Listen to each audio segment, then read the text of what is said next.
Yes, we've heard of them all. The Atkins diet, the Dukin diet, the vegetable-only diet, the Scarsdale diet. It goes on and on and on.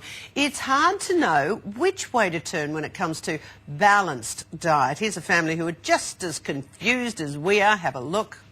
I cooked all this food. Is that all you gonna eat? Hey, what's wrong with you? You're supposed to eat that thing, not scalp it. Well, Daddy, all the calories in the chicken are found in the skin and in the fat, so I peel Now, what it you off. talking about where all the fats and calories is? You know where that come from? Watching that damn TV. Every time you turn it on, they got somebody in there talking about lose weight, get healthy, get in shape. Get everybody looking all anorexic, talking about that's healthy. I know what healthy is. And tell you something else. I don't know why everybody trying to lose weight in the first place. Ain't everybody supposed to be the same size. We're supposed to be all different. You got to love that. Okay, if you've got a bit of a soft spot for carb-fueled foods, you will be pleased to know there is a new diet where carbs actually help you lose weight. I am fascinated. Amelia Burton joins us with more. Good morning. Good morning.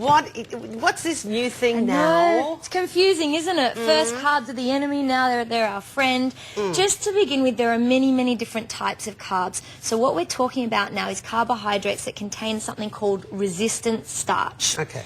So resistant starch means that the carbohydrate isn't absorbed in the small intestine like most simple carbs like white rice. It actually travels through into your larger intestine, and so it's absorbed a lot more slowly. So it improves things like, number one, it makes you feel a lot fuller for a lot longer. It improves insulin sensitivity. So if you're pre-diabetic or you have type 2 diabetes, it's a great form of carbohydrate for you to have. It lowers cholesterol. It improves the absorption of calcium. So many, many reasons why resistant starch is good for you. Okay, let's have a look at the carb-resistant starch foods. Yes. Okay, so whole wheat pasta, not to be confused with your, everyday pasta. It has to be the whole wheat pasta.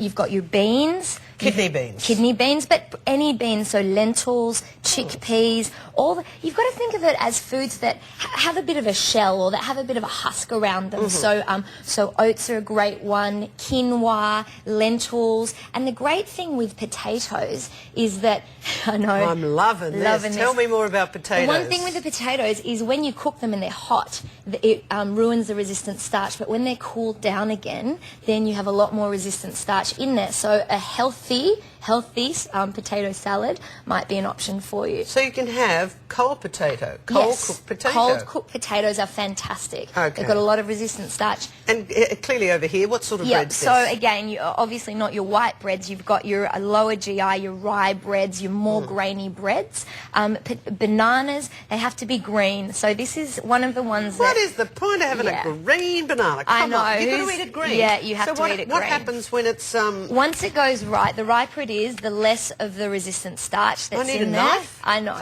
I'm not a big fan of the green banana. They're not exactly that palatable. No.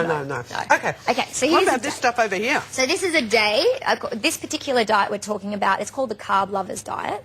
In the book, this is an example of one day's worth of food. So you've got your oats, you've got your chopped up apple, that's about the amount of milk that you'd need, and it's I think it's 2 tablespoons of honey in there. That would be your breakfast. So Pizza? Yeah, believe it or not, with the pizza, and this is why you just need to take this diet with a grain of salt. I think the principles behind it are fantastic, but it actually advocates a bacon, gorgonzola, ricotta honey pizza on whole wheat. Oh, let's whack that in the microwave right now. But bear in mind... Oh, it's warmish. Yeah, we just cooked it just then.